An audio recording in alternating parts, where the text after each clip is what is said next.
Et donc alors pour ce matin, je vous invite en fait à ouvrir les Bibles dans le livre de l'Exode. Donc le livre de l'Exode et ce matin donc je vous invite à ouvrir la parole au chapitre 24 du livre d'Exode. Mais auparavant, je ne sais pas pour vous, mais pour ce qui me concerne, j'aime beaucoup les pique-niques. Alors malheureusement, la saison n'est plus au pique-nique, mais j'attends avec impatience le retour du printemps et l'été pour pouvoir profiter des pique-niques. Et donc, j'imagine que pour beaucoup, vous êtes un peu comme moi, les pique-niques, c'est toujours très sympa.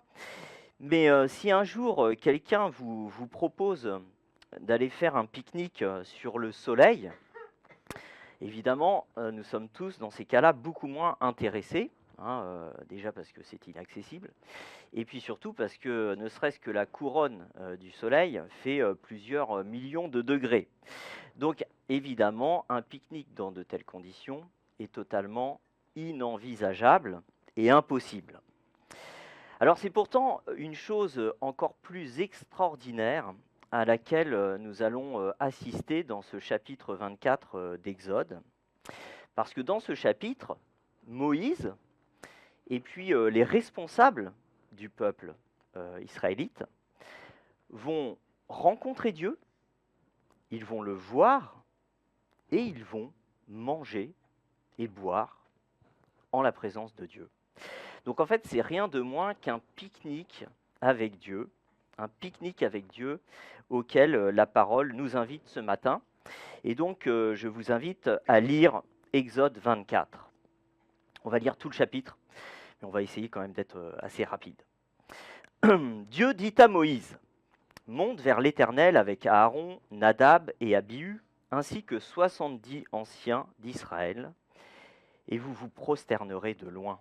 Moïse s'approchera seul de l'Éternel, les autres ne s'approcheront pas et le peuple ne montera pas avec lui. » Moïse vint rapporter au peuple toutes les paroles de l'Éternel et toutes les règles.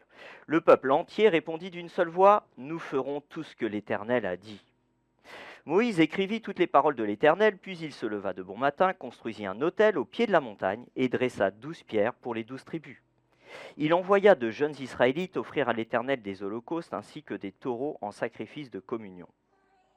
Moïse prit la moitié du sang et la mit dans des bassines, et avec l'autre moitié, il l'aspergea l'autel.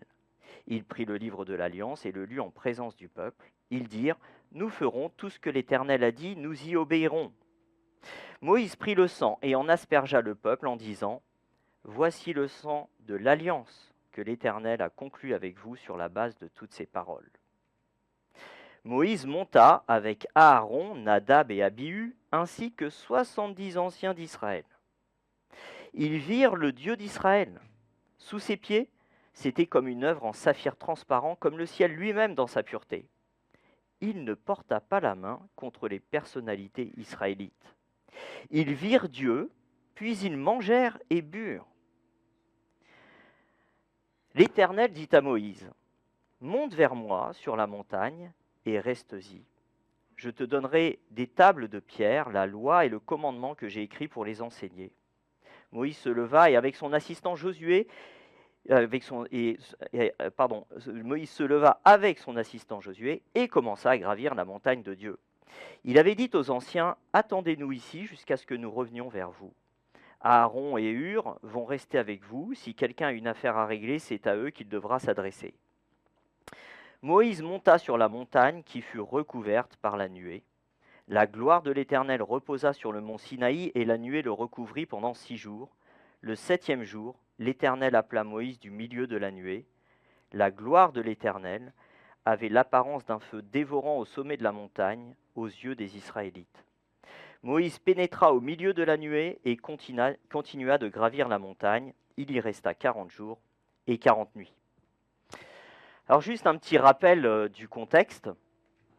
Dieu vient de délivrer le peuple de l'esclavage en Égypte. Et au chapitre 19, Dieu fait alliance avec ce peuple. Puis, dans les chapitres suivants, donc 20, 21, 22, 23, Dieu va donner à Israël sa loi, parce que Dieu veut que Israël se distingue des autres nations, et que Israël reflète sa sagesse, reflète sa grandeur auprès des peuples avoisinants. Mais ici, au chapitre 24, c'est un peu étonnant parce que les événements du chapitre 19, donc l'Alliance, se répètent. Pour la seconde fois, on revient à l'Alliance. Et donc on peut se poser la question, pourquoi ? Alors Dieu confirme ici l'Alliance du chapitre 19, mais je pense qu'il va aussi communiquer deux informations capitales, deux informations très importantes. La première, c'est comment entrer dans l'Alliance, comment faire partie de l'Alliance avec Dieu. On a besoin de quoi pour être au bénéfice de cette alliance ? Comment ça marche ? Ça, c'est les versets 1 à 8. Et la réponse, on le verra, tient en deux mots. On a besoin d'un médiateur et on a besoin d'un sacrifice. Donc la première information, comment rentrer dans l'alliance. Et la deuxième information capitale, c'est quels sont les bienfaits de cette alliance avec Dieu. En fait, cette alliance, elle apporte quoi ? Quel est son intérêt ? Et ça, ce sont les versets 9 à 18. Et là encore, la réponse sera en deux temps. Le premier des bienfaits, ce sera de pouvoir approcher Dieu. Et le deuxième des bienfaits, ce sera de pouvoir écouter Dieu. Je m'aperçois que j'ai un peu oublié de passer le PowerPoint. Ça m'arrive souvent, hein, donc voilà. Alors, je vous propose de commencer en voyant notre première partie, comment entrer dans l'alliance. Alors, en fait, comment ce pique-nique avec Dieu du verset 11 a-t-il été rendu possible ? Eh bien donc, pour entrer dans l'alliance, il y a besoin de deux clés.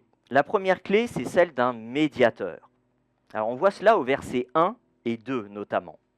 Dieu dit à Moïse, « Monte vers l'Éternel avec Aaron, Nadab et Abihu, ainsi que 70 anciens d'Israël, et vous vous prosternerez de loin.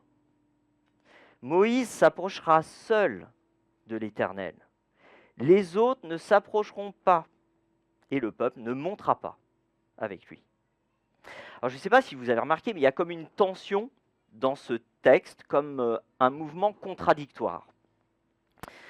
Alors je ne sais pas pour vous, mais quand j'étais enfant, moi j'aimais bien m'amuser avec des aimants, à rapprocher, vous savez, les deux pôles identiques, et évidemment, ça se repousse. On a beau essayer de les faire aller ensemble, pof, ils se repoussent. Eh bien, il y a quelque chose de cela ici. Parce que d'un côté, il y a un premier mouvement qui est l'appel de Dieu. Ce passage commence par un appel de Dieu. Verset 1, Dieu dit à Moïse, « Monte vers l'Éternel ». Donc, Dieu est à l'initiative et Dieu entre en relation.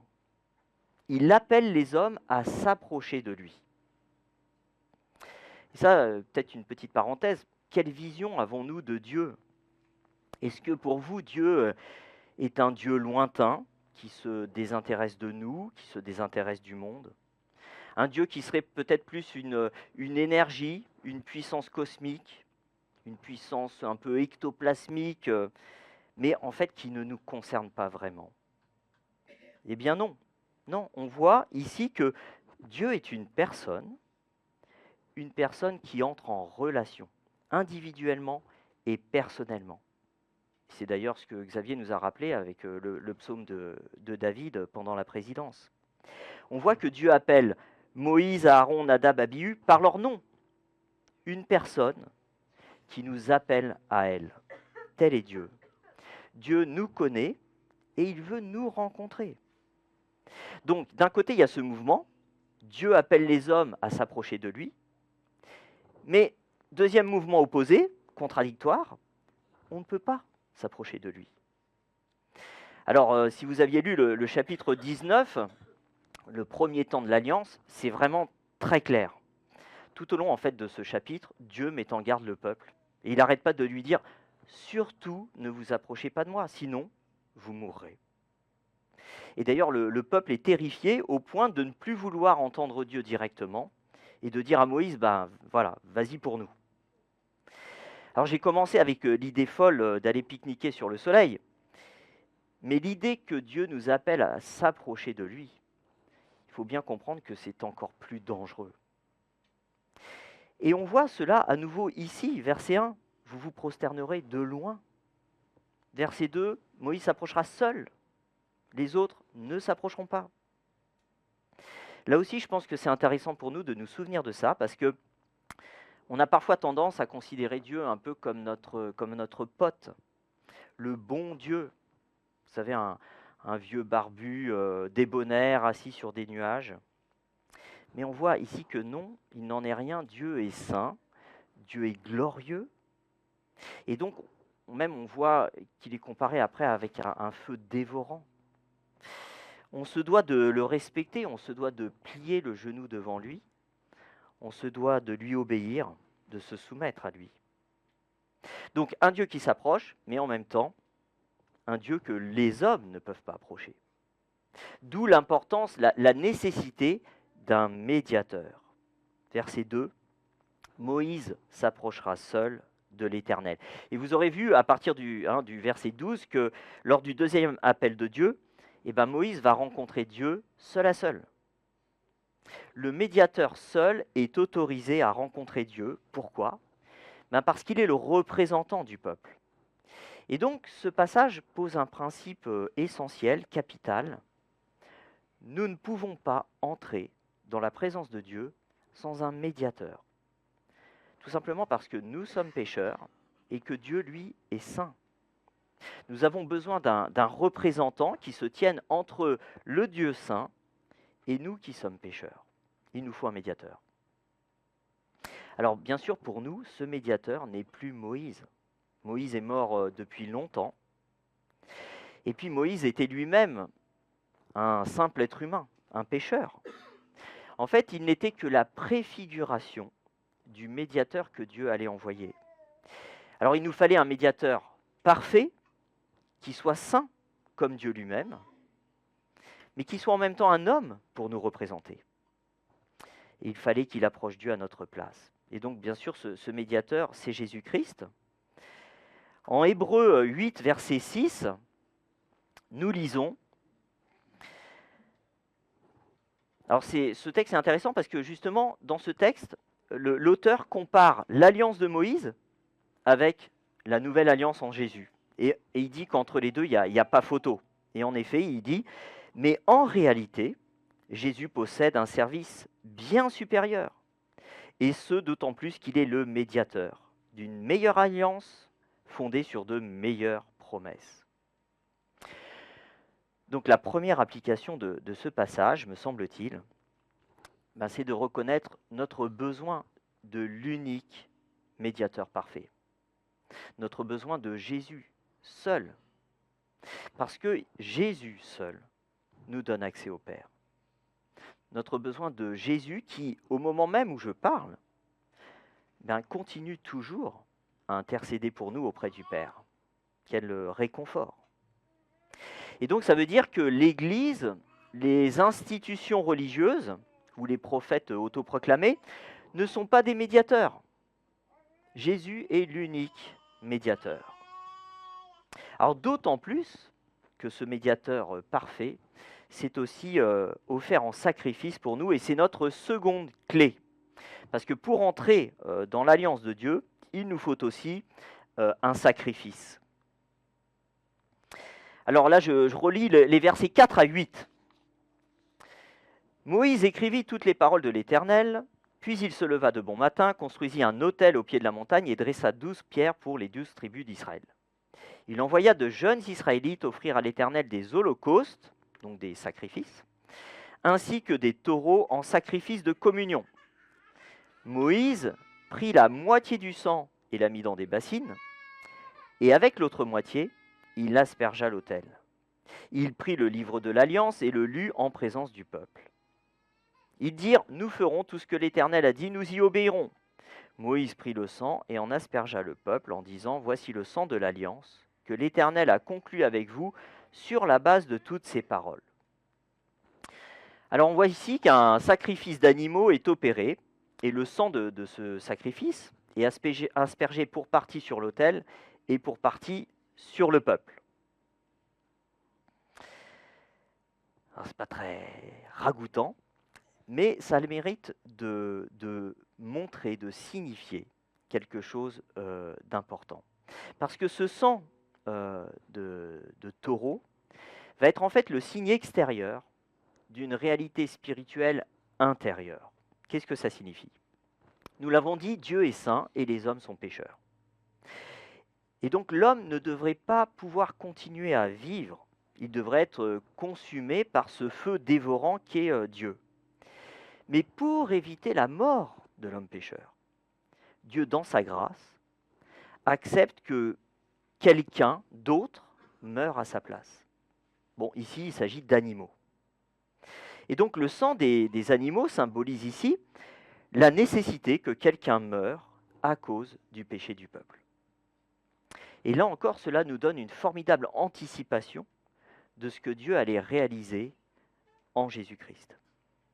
Parce que ces sacrifices d'animaux sont une préfiguration du sacrifice de Jésus. Alors vous aurez noté verset 8, Moïse dit « Voici le sang de l'alliance ». Donc en gros, il dit voici le sang qui épargne votre jugement. Voici le sang qui va vous permettre d'entrer dans l'alliance avec Dieu, malgré votre indignité. Eh bien, dans l'évangile de Matthieu, chapitre 26, verset 28, c'est la nuit qui précède la mort de Jésus sur la croix. Jésus lève une coupe de vin et il déclare « Ceci est mon sang, le sang de la nouvelle alliance qui est versé pour beaucoup pour le pardon des péchés. » Donc vous aurez noté que Jésus, lui, il ne dit pas « voici le sang de l'alliance », il dit « voici mon sang », parce qu'en fait c'est son propre sang qui scelle la nouvelle alliance. Parce que Jésus accepte de mourir à notre place. Et là c'est un autre principe central, c'est le principe de la substitution. Jésus se sacrifie à notre place. Et donc seul ce sacrifice de Jésus nous permet d'entrer dans l'alliance avec Dieu, dans la communion avec Dieu, et même dans la famille de Dieu. Donc en résumé, pour nous permettre d'entrer dans son alliance, Dieu nous a donné un médiateur et un sacrifice en la personne de Jésus. Et donc, pour nous, à contrario, ça veut dire que notre entrée dans l'alliance avec Dieu ne se fait pas au regard de nous.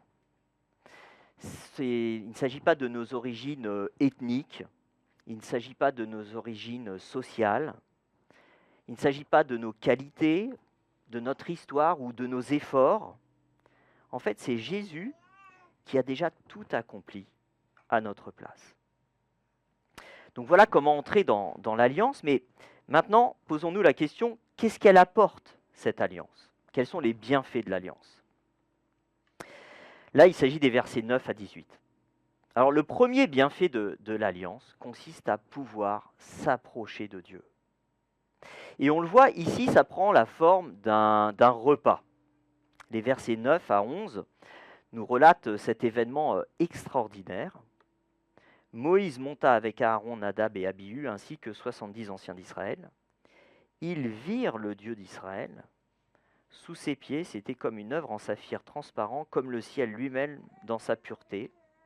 Il ne porta pas la main contre les personnalités israélites. Ils virent Dieu, puis ils mangèrent et burent. Donc Moïse et les responsables rencontrent Dieu, ils le voient et ils mangent avec lui. Et ça nous montre que la plus grande bénédiction pour le peuple de Dieu, c'est la rencontre avec Dieu, c'est la présence de Dieu. Et je pense qu'on peut voir dans ce repas du verset 11, ce pique-nique divin, comme une anticipation du repas céleste qui nous attend. Grâce à Jésus, notre médiateur et notre sacrifice, nous savons qu'un jour, nous pourrons voir, nous aussi, Dieu face à face.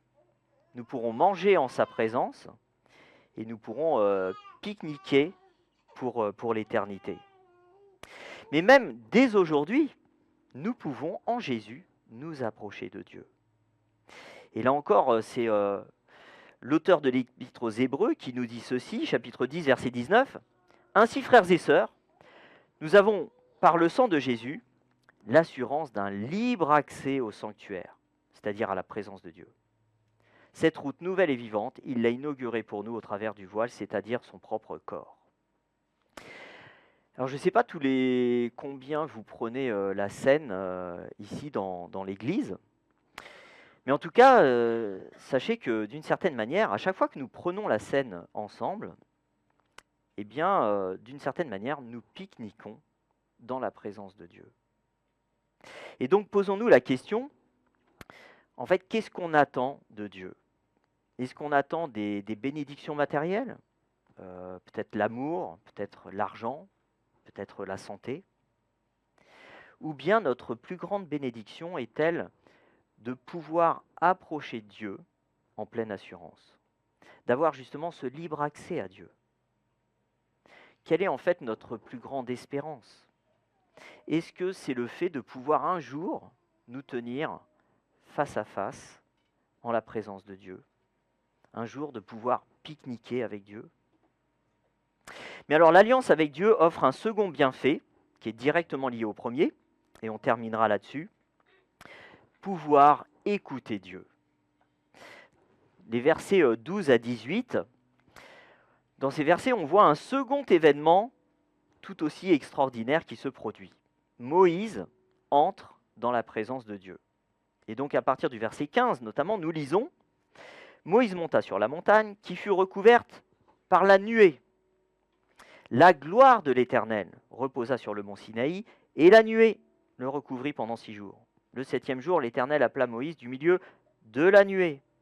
La gloire de l'Éternel avait l'apparence d'un feu dévorant au sommet de la montagne aux yeux des Israélites. Moïse pénétra au milieu de la nuée et continua de gravir la montagne. Il y resta 40 jours, 40 nuits. » La nuée, la gloire de l'Éternel, qui sont constamment répétées dans ces versets, sont là en fait pour parler de la présence directe de Dieu.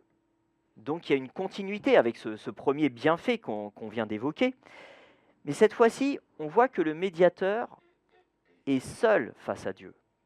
Et pourquoi alors ce tête-à-tête avec Dieu? La réponse se trouve au verset 12. Voici ce qu'on lit au verset 12. « L'Éternel dit à Moïse, « Monte vers moi sur la montagne et reste-y. Je te donnerai des tables de pierre, la loi et le commandement que j'ai écrit pour les enseigner. » Que j'ai écrit pour les enseigner. Alors on parle souvent de la loi de Moïse, mais c'est un abus de langage. Bien sûr, il s'agit de la loi de Dieu. Et ce texte martèle l'origine divine de la parole. Dieu est la source de l'instruction délivrée à son peuple. Et on voit que cette instruction commence par le doigt de Dieu lui-même qui écrit. Et elle se poursuivra avec Moïse sous l'inspiration divine. Et donc en fait dans ce texte, on a là le début de ce qu'on appelle le canon de l'écriture biblique. Ce passage, comme tout le reste de la Bible, vient de Dieu lui-même. Et la relation entre Dieu et son peuple repose sur cette parole. Dieu parle. Et il parle pourquoi? Pour communiquer ses plans, pour communiquer sa volonté par sa parole. Il parle aussi pour se révéler, pour se faire connaître à nous par sa parole. Et donc, il nous permet en tant que peuple de le connaître et de lui obéir. Et c'était vrai là, lors de cet épisode qu'on vient de lire, mais c'est vrai aussi pour nous aujourd'hui. Nous n'aurons pas d'autres révélations de Dieu. En fait, tout est là entre nos mains lorsque nous ouvrons la Bible. Alors, ni vous ni moi n'étions sur le mont Sinaï, mais par sa parole, Dieu se fait entendre à nous aussi aujourd'hui. En fait, c'est comme si on y était. Je ne sais pas si vous avez remarqué, mais tout au long de ce passage, l'accent est mis sur la parole de Dieu. Verset 3, Moïse va rapporter au peuple toutes les paroles de l'Éternel et toutes les règles. Verset 4, Moïse écrivit toutes les paroles de l'Éternel. Verset 7, il prit le livre de l'Alliance et le lut en présence du peuple. Verset 8, voici le sang de l'Alliance que l'Éternel a conclu avec vous sur la base de toutes ces paroles. Verset 12, on a relu, l'Éternel dit à Moïse, je te donnerai des tables de pierre, la loi et le commandement que j'ai écrit pour les enseigner. Et donc ça nous pose la question, quelle valeur donnons-nous à la Bible?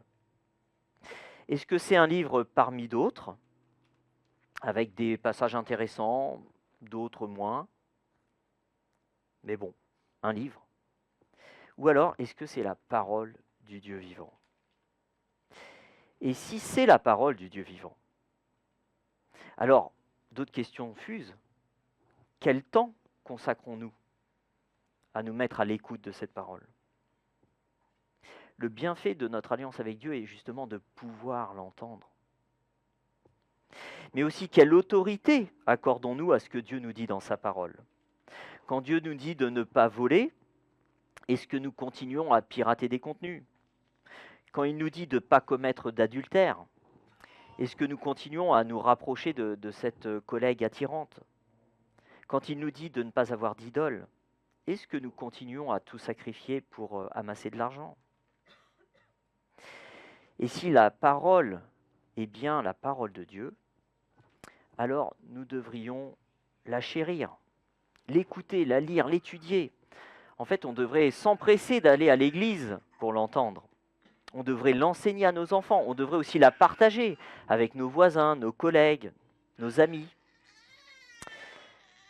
Alors, il est temps de conclure. Que retenir de ce passage? Alors, si vous êtes chrétien, eh bien, souvenons-nous que Dieu a fait alliance avec nous. Il a pourvu lui-même à notre besoin d'avoir un médiateur parfait en Jésus. Il a pourvu lui-même à notre besoin d'avoir un sacrifice parfait en Jésus. Et donc désormais, nous pouvons librement venir à lui sans crainte. Nous pouvons nous mettre à l'écoute de sa parole. Et donc, soyons reconnaissants. Mais on peut se poser la question, qu'est-ce que Dieu attend de nous? Au verset 3, le peuple a déclaré « Nous ferons tout ce que l'Éternel a dit ». Et au verset 7, le peuple répète « Nous ferons tout ce que l'Éternel a dit, nous y obéirons ». Ça veut dire que le peuple a bien compris que sa vocation est celle de l'obéissance. Parce que l'obéissance constitue notre adoration. Et donc nous ne pouvons pas adorer Dieu sans obéir à sa parole. L'obéissance à Dieu est directement au cœur de notre relation avec lui. Et cette obéissance découle de sa grâce. En fait, cette obéissance, elle doit se vivre dans la gratitude pour ce que Dieu a fait. Notre obéissance doit être une réponse au sacrifice et à la grâce de Dieu. Ce n'est pas pour que Dieu nous fasse grâce qu'on obéit, mais parce qu'il nous a fait grâce, on obéit. Mais peut-être que ce matin, vous ne vous définissez pas comme chrétien, vous enquêtez sur la foi chrétienne. Alors que retenir de ce passage? Eh bien une invitation que Dieu vous adresse. En fait, Dieu vous invite à un pique-nique avec lui. Dieu vous invite à entrer dans sa présence. Oui, mais alors comment faire? Qu'attend-il de vous? Est-ce que Dieu attend de vous que vous soyez à la hauteur moralement, que vous ayez scrupuleusement respecté des rites, ou alors que vous ayez une vie irréprochable? Non, rien de tout cela. Rien de tout cela parce que tout cela, Jésus l'a déjà accompli pour vous. Dieu a envoyé son propre Fils pour vous permettre de l'approcher. Il a même sacrifié son propre Fils pour vous permettre de devenir le sien. Alors croyez cela, confiez-vous en Jésus, obéissez à Jésus dans la joie, dans la reconnaissance, et puis surtout savourez sa présence dans votre vie. Je vous invite à la prière. Notre bon Père Céleste, nous voulons te remercier. Tu n'es pas un Dieu lointain. Tu es un Dieu qui s'est approché. Tu es un Dieu aussi qui nous demande et qui nous permet de nous approcher de toi. Notre bon Père Céleste, merci parce que c'est toi qui as tout fait pour rendre cela possible.